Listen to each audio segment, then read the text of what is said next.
بين فكرة وفكرة. خلاص وداعا لغسل كيس المكنسة. ازاي؟ بالطريقة اللي انتوا هتشوفوها دلوقتي.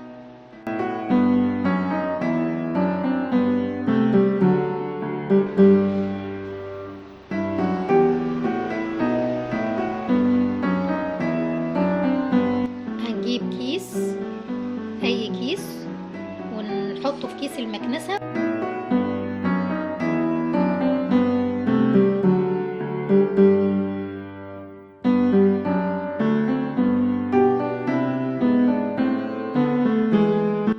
لازم نثبته بالشمع، وعشان قوة شفط المكنسة ما يشفطش الكيس نفسه.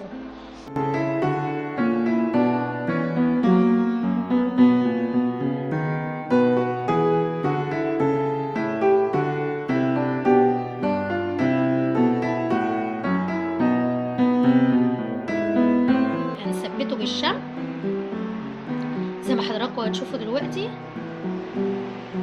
وبعدين كل لما يتملي ناخد الكيس نفسه ونرميه.